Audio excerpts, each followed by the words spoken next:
जीवन कौशल सत्र से संबंधित चर्चा। आज का विषय समूह बनाना।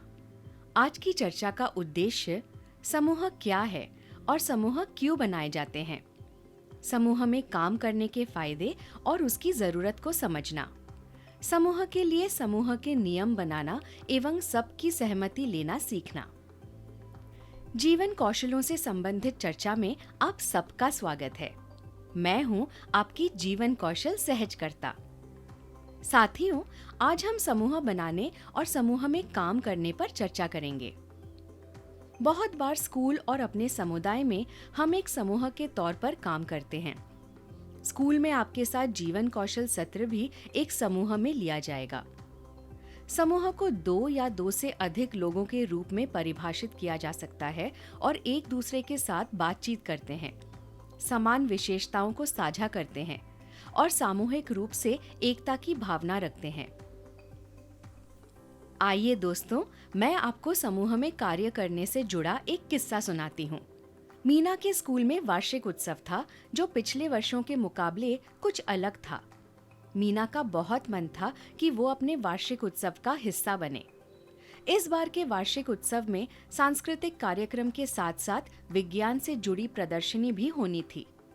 मीना के मन में आया कि क्यों ना इस बार के वार्षिक उत्सव में कुछ नया प्रस्तुत किया जाए। उसने ये बात अपने दोस्तों सारा, अली और राजू के सामने रखी। पर सारा थोड़ी परेशान थी कि वो कैसे हिस्सा ले पाएगी। हर समय व्हीलचेयर पर रहने की वजह से चलना फिरना तो बंद था। फिर वो कैसे समूह में काम कर पाएगी? सारा की परेशानी सोचकर राजू ने समूह में सुझाव दिया कि क्यों ना हम ये तैयारी सारा के घर पर करें और स्कूल में निचली मंजिल के हॉल में भी कर सकते हैं, ताकि सारा को आने जाने में परेशानी ना हो। सभी दोस्त इसके लिए तैयार भी हो गए। अब सोचना ये था कि वार्षिक उत्सव के सांस्कृतिक कार्यक्रम में क्या प्रस्तुत किया जाए। मीना को गाने का बहुत शौक था और उसने एक सामूहिक गान प्रस्तुत करने का प्रस्ताव रखा और सभी इस प्रस्ताव के लिए राजी भी हो गए। परंतु समूह के अन्य साथियों का कहना था कि गाना सिर्फ मीना द्वारा ही गाया जाए और बाकी साथी वाद्य यंत्र से गाने को संगीत देंगे। सारा को बांसुरी, अली को ढोलक और राजू को मंजीरा बजाना आता था। मीना की रुचि गाने के साथ विज्ञान में भी थी, तो उसने समूह को सुझाव दिया कि क्यों ना हम अपने वाद्य यंत्र खुद ही बनाएं, जिसमें वो विज्ञान की कक्षा में पढ़ाए गए ध्वनि के प्रयोगों का भी इस्तेमाल कर सकते हैं। ये विचार अनोखा जरूर था, पर सब इसे करके देखना चाहते थे। सारा ने गन्ने को इस्तेमाल कर बांसुरी बनाई, अली ने घर में रखे टिन के डब्बे को ढोलक और राजू ने रोटी सेकने वाले चिमटे को मंजीरा बना लिया। ये वाद्य यंत्र उनकी विज्ञान की प्रदर्शनी का भी हिस्सा बने, जिसके प्रयोग और उपयोग को बताने की जिम्मेदारी सारा को मिली, क्योंकि वो अच्छे से अपनी बात सबके सामने रख पाती थी।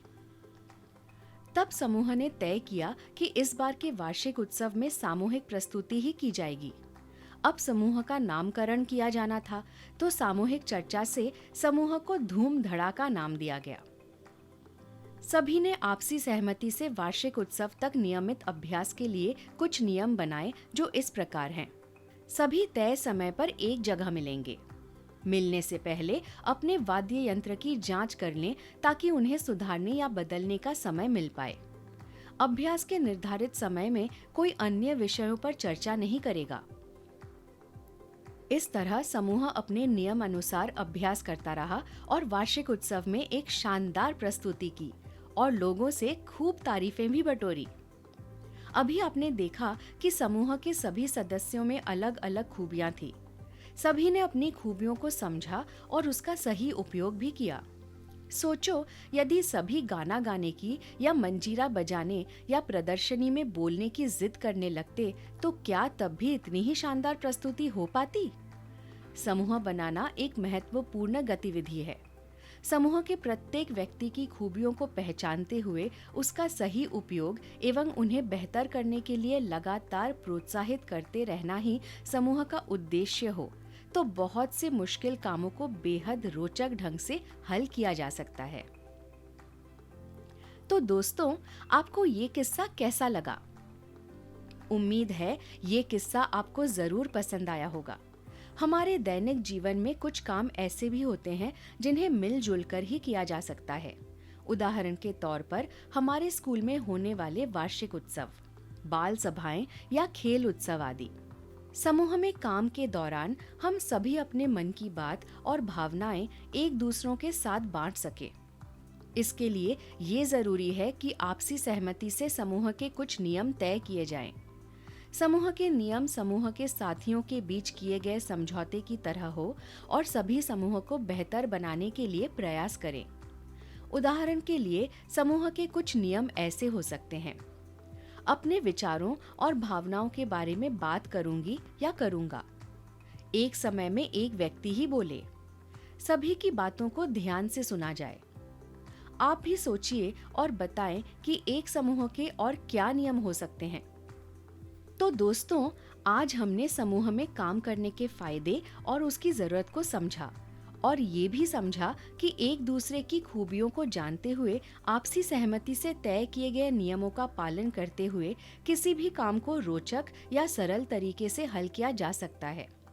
मैं आशा करती हूँ कि आज की चर्चा आपको अच्छी लगी होगी। अपने अनुभव और आप अपने समूह के लिए क्या नियम बना रहे हैं, लिखकर या अपनी आवाज रिकॉर्ड करके अथवा व्हाट्सएप के माध्यम से हमें साझा कर सकते हैं।